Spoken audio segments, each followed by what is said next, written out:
Hello everyone, it's Wednesday and you're watching Within the Frame. I'm Kim Bo-kyung.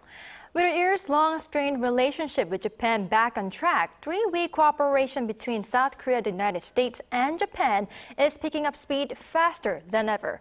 The three countries are currently in the process of discussing ways to share North Korean missile warning information in real time. And though it is quite early, the possibility of having Japan be included in Seoul and Washington's nuclear consultative group has also been brought up. Now, how likely is Japan's inclusion in the NCG, and what response will Pyongyang and Beijing have? For an in-depth analysis, we invite into the studio Doctor Go Myong-hyun, Senior Fellow at Asan Institute for Policy Studies. Dr. Go, welcome to the show. Good to be here. Now, we also have Bruce Klingner, Senior Research Fellow at the Heritage Foundation. Good to see you, Mr. Klingner. Well, thank you for having me.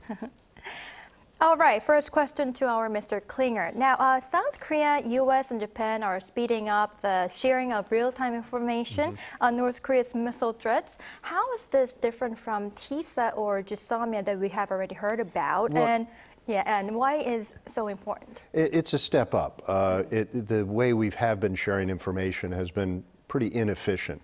The U.S. has very close ties with both of our critically important allies, but obviously the link between our allies has been weak because of historic and other issues. So last year the three leaders promised to share information in real time. So we're not sure how far this will go in directly linking systems with each other, but it's all working towards better defending all three of our nations. The more information that is shared in real time, then we're more likely to be able to successfully intercept North Korean missiles that are threatening any of us. Right, so it is a progress. Very much so. Right. Now, Dr. Go, before we move on to the discussions over the NCG, defense chiefs of South Korea and Japan are expected to hold bilateral talks early next month at this year's Shangri-La Dialogue. If talks do take place, it will be the first time around 4 years since the spat over low-altitude flybys by Japanese maritime aircraft over South Korean warships in 2018 and 2019. Now, what was this event about? And if the bilateral talks does take place, could we expect this issue to be dealt with? So it's like a minor friction, minor incident, I would say, between Korean Navy and the Japanese self-defense forces. Essentially, they're patrolling together in the East Sea, and the Korean ship and the Japanese airplane, the patrol aircraft, so a lack of communication between the two sides. And what happened was the Japanese claimed that the South Korean warship actually used the targeting radar to, so they used the term lighting up, meaning they focused the radar beam at the Japanese aircraft, which the Japanese aircraft perceived as a threatening gesture on the part of South Korea. And then in retaliation, the Japanese aircraft flew a low altitude. But if you ask the South Korean side, the order of the incident is the other way. So in that sense, I think it's a misunderstanding. Actually reflects the political tension that Tokyo and Seoul was going through at the moment. There's the historical issues between the countries. There's the collapse of the talks regarding the historical compromise issue. There was an understanding between Seoul and Tokyo about continuing, essentially getting, so-called declaring the solution of the compromise issue. But then there's a change of administration in Seoul, which led to the cancellation of this agreement. And again, so this the latent tension between Seoul and Tokyo led to this misunderstanding. And I think it's likely that the Shangri-La dialogue, the two sides are going to essentially say what I just said, which is also misunderstanding. It wasn't a major incident. Therefore, they are going to leave it at that and then move on. Right, I see. Now, moving on to the NCG. Now, during the joint press briefing, it was quite surprising to see how President Yoon Suk-yeol did not rule out the possibility of expanding South Korea's nuclear consultative group to include Japan. Now, what do you believe President Yoon Suk-yeol was hinting at? And do you really see the possibility of Japan being included? Yeah, this is a logical next step, I would say, in the direction of developing or evolving this new arrangement, nuclear consultative group between Korea and the United States. If you look at the nature of North Korea's nuclear threats, North Korea doesn't limit their nuclear threats just to South Korea or the United States. They always include Japan. And there are voices in Japan that they're clamoring for the same type of arrangement, the extended deterrence arrangement, upgrading of the extended deterrence arrangement with Washington. The late Prime Minister Abe even declared that he wanted the tactical nuclear weapons in Japan, which is going against a major nuclear taboo in the Japanese society. So that's the level of anxiety, or like a level of a self-perception on the part of the Japanese. So that's only logical to include Japan, because in the Korea, Japan, and the United States, we are all in together facing North Korea's threats. And second point is probably from the Korean consideration would be the fact that there's clearly some little hesitance on the part of the Biden administration in making very explicit this like a defensive commitment to South Korea and Japan using nuclear weapons. Clearly, there's hesitance in this regard, whereas in Korea and Japan, they are clamoring for a more explicit say like a promise to use nuclear weapons in case North Korea uses nuclear weapons. So I think this natural confluence of interest and then perspectives between Seoul and Tokyo, which is kind of something surprising to say, I think that makes Korea and Japan natural, say, allies in facing up the North Korea threat. Right, I see the point. Now, Mr. Klingner, regarding this nuclear consultative group, some are suggesting the possibility of this NCG developing into a multilateral one, including not just Japan, but also Australia, making what could be called an Asian version of NATO. What's your view on this? Well, it wouldn't really be a NATO-like framework, because it wouldn't be a mutual defense organization, but it really makes sense. We have not only Japan is critically important for the defense of South Korea, the U.S. can't do it alone, but Australia and other UN sending states would also be critical for the defense of the peninsula. And our allied partners have said they would like more knowledge of how the U.S. would use nuclear weapons. And so clearly, I think the best first step is with South Korea, because we have the Integrated Combined Forces Command, and South Korea has been expressing the most need for reassurance on our extended deterrence. And as a way of sort of mitigating the push for indigenous nuclear weapons, it certainly is in the U.S. interest to bring our allies more into the planning of the overall military response to any kind of North Korean threat. So I think it's good to start with just a bilateral U.S.-South Korean relationship, and then expand it to not only Japan, but also Australia. Right, so there is possibility. Oh, I think very much so. And the U.S. wanted to have this as a multilateral, but I think it's best to start with the bilateral and then expand it. I see. Now, Dr. Go, meanwhile, some watchers are pointing out that the closer Japan and South Korea gets, Washington's missile defense system could be more comprehensive and real time. How is the current ND system operated? And could you outline how closer ties between Seoul and Tokyo could be able to affect the system? Clearly, the MD system is, actually it's a limited scale. It's probably just surprising to many people to hear that. The reason is because the MD system of the United States is basically it's mainly targeting, intended to deter North Korea from attacking the U.S. mainland. So there's the ground-based interceptors in Alaska. There are only 44 of them. And the reason why it's a scale or the scope of the missile defense system in the mainland United States is limited is because it doesn't want to break the strategic balance between China and the United States. So China has a limited number of nuclear warheads, and the United States has a lot more of them. So if the United States has a very comprehensive missile defense system, then China would feel very certain, because China could feel worried that the United States could attack China first with overwhelming nuclear force. So most of the emphasis has been local level, regional level, theater level missile defense system in this part of the world between Korea and Japan. So we have sea-based systems. So these are not really highlighted often, because these are missile interceptors based in warships. So these are the so-called Aegis systems, and there are SM-3s and SM-6 sort of missile types. And there's also the most famously the THAAD missile batteries down in Seongju in South Korea. So these are targeting North Korea's missile threats. But if we are talking about more integrated missile defense system, we'll be having a comprehensive integration of this local, regional, Seattle-based missile defense system with more like a strategic ground-based interceptors in Alaska, and also the plethora of radar and sensor systems that are present in this part of the world will make this missile system much more comprehensive, effective, and real-time basis. Right, I see. Now, Mr. Klingner, the G7 summit in Hiroshima is coming up, and many are eyeing the trilateral summit between U.S., Japan, and South Korea. If it does take place, what tangible results regarding this three-way cooperation could we expect?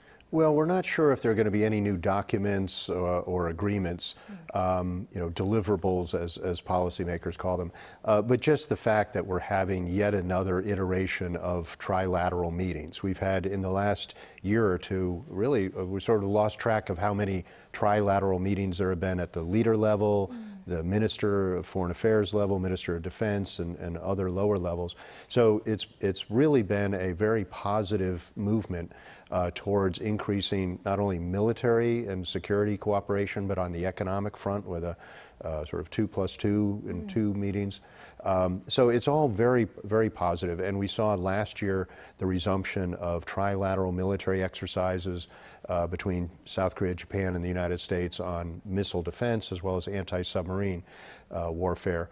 And then President Yoon's very, commendably courageous initiative out to Japan has really only, added more impetus to this movement. So I think whether we see some new agreement or not, just the meeting of the three leaders, as well as I think what will be a very positive, very lengthy joint statement coming out of it, showing the very overlapping synergy amongst our three countries of our, shared values and principles and also objectives, not only in responding to security threats, but also on issues that we're trying to make progress on, economic, supply chain, et cetera. So I think it's all very, very positive. Right, I see.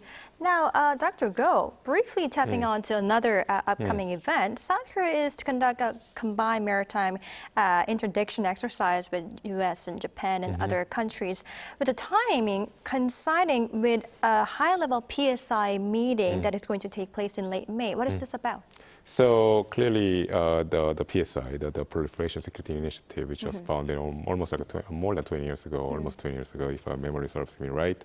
It's about interacting the proliferation of missile and nuclear materials to the rest of the world, mainly from rogue, illicit nuclear states such as Iran and North Korea.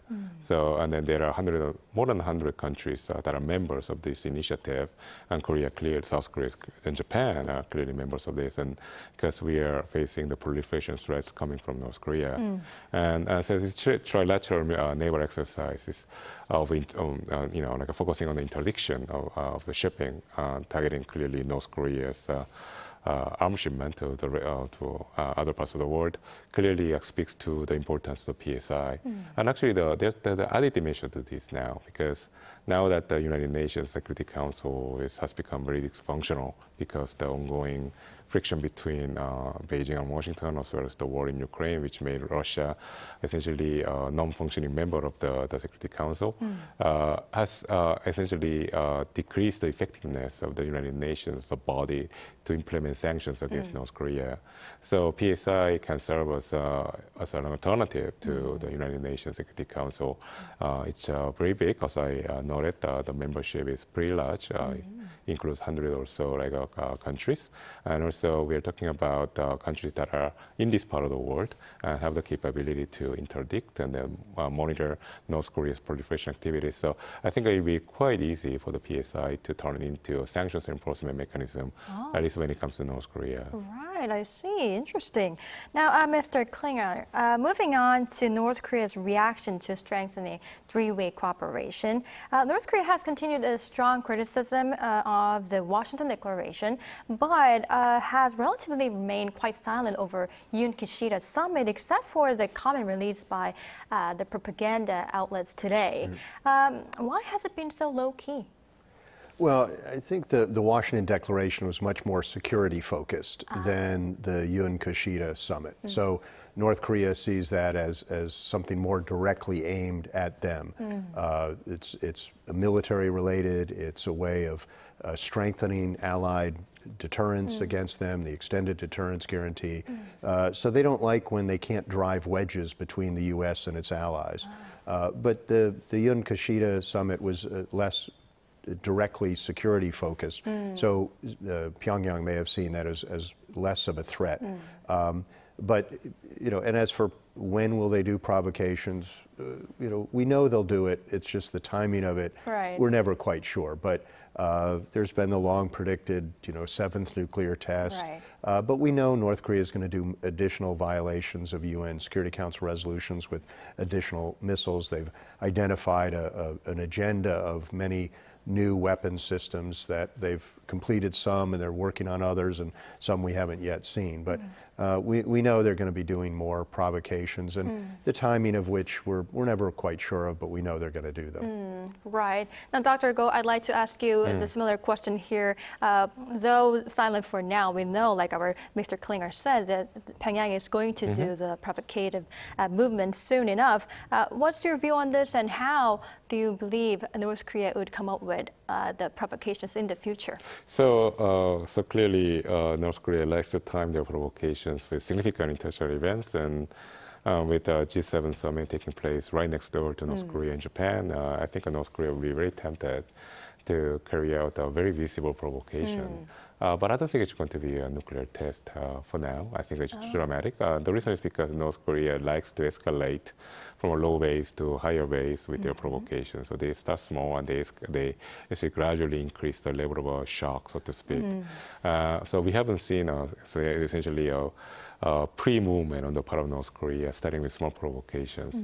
So that makes me think that North Korea is probably going to use this opportunity to send signals, not just to the United States or South Korea, the usual recipients of North Korean messages, but the wider international community, and especially the Western bloc of democratic states, which G7 represents, with probably a long-range ballistic missile test, because Japan is very sensitive to ballistic missile test for obvious reasons, because they fear it's targeting them.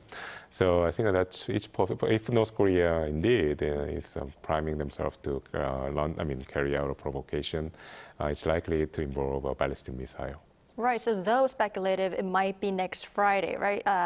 That's right. G7 summit 19th begins? and 20th. Right, I see. Now, Mr. Klingner, China has had more sensitive reactions, citing Chinese analysts. The Global Times reported that improved ties between Seoul and Tokyo are just part of Washington's need to contain China, and that the ties are fragile and unsustainable. Now, how is China viewing this relationship between Seoul and Tokyo? Well, China, like Pyongyang, doesn't like when the democracies in the region are working well together. But Chinese misbehavior, like North Korean misbehavior, are driving not only our three nations together, but also other democracies throughout the Indo-Pacific are responding to Chinese misbehavior. So, having South Korea and Japan overcome the differences between themselves is in all of our benefits. It enables greater security coordination against common threats, as well as addressing other regional challenges or areas where we want to make progress on. So Beijing prefers when we're at each other's throats or when we're squabbling amongst ourselves, and by having better relations, we're able to better deter North Korea and China from trying to expand their sovereignty or intimidate into doing things that Beijing likes, but which are not in our own self-interest. Right, I see. Now, I'd like to ask more questions to our experts, but unfortunately, this is all the time we have for today's edition. Thank you, Mr. Klingner. Thank you. And thank you, Dr. Go, for your insights. We really appreciate it. Thank you. All right, this is all for Within the Frame tonight. We'll be back tomorrow with more in-depth stories. Thank you for watching, and goodbye.